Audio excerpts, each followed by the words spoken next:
માનવ સમાજમાં ઘણા બધા નારી અને પુરુષમાં વંધ્યત્વનો દોષ દેખાશે, જેના કારણે સંતાન ઉત્પન્ન નહીં થાય. આજકાલ ચલણ બની ગયું છે કે લગ્ન કરી બંને પતિ પત્ની નોકરી કરી પૈસા કમાય અને સંતાન પેદા ન કરે. કોણ જવાબદારી ઉપાડે? કમાઓ અને વાપરો. નારી અને પુરુષના લિંગ પરિવર્તન સંભવ બનશે અને ઘણા બધા લોકો લિંગ પરિવર્તન કરાવશે. કામના, વાસના, સ્વાર્થ અને ધનની લાલચના લીધે પુત્ર પોતાના માતા પિતાની હત્યા કરશે. સમાજમાં સંયુક્ત પરિવારની પરંપરા લુપ્ત થઈ જશે અને ન કેવળ ભાઈ ભાઈ અલગ અલગ ઘરમાં રહે છે, પરંતુ પતિ પત્ની પણ અલગ અલગ રહે છે. વૃદ્ધ માતા પિતાને પુત્ર ઘરમાંથી કાઢી મૂકશે અને આવા વૃદ્ધ માતા પિતા વૃદ્ધાશ્રમમાં રહે છે. મોટા ભાગના માનવી માત્ર દવા પર આધાર રાખીને જીવન વિતાવશે. નાની મોટી કંઈક ને કંઈક બીમારીથી પીડાશે.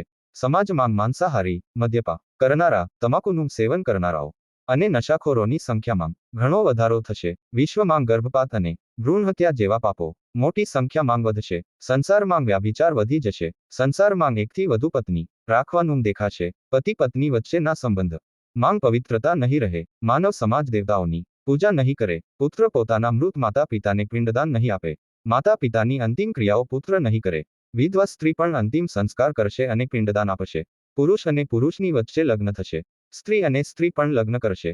ભાઈ બહેન વચ્ચે પણ લગ્ન થશે. પિતા પુત્રી વચ્ચે પણ ખોટા સંબંધ થશે. પુરુષ મ્લેચ્છ વેશ ધારણ કરશે અને સ્ત્રી અત્યંત કામુક અને મ્લેચ્છીન રૂપ ધારણ કરશે. પુરુષ પણ સંતાન પ્રસવ કરશે.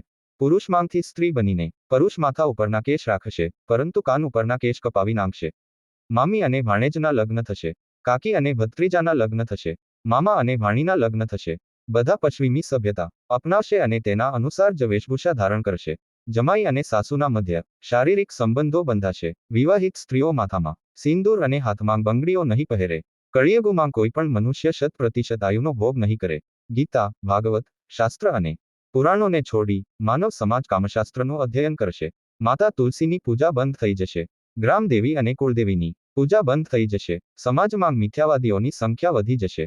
પાપી, ભ્રષ્ટાચારી અને અજ્ઞાની લોકોને સમાજમાં સન્માન મળશે. વિવાહમાં કોઈ ઊંચ નીચ, જાતિ અજાતિ, ધર્મ અને વર્ણ નહીં રહે. ઓછી આયુનો પુરુષ મોટી સ્ત્રી સાથે લગ્ન કરશે. જ્ઞાની સજ્જન ગાયત્રી મંત્ર છોડી છળ કપટ અને કાળી વિદ્યાનું પઠન કરશે. રક્ષક જ ભક્ષક બનશે. ગરુડ પક્ષી અનાજ ખાશે. સંસારમાંથી વેદમાર્ગ વિલોપ થઈ જશે.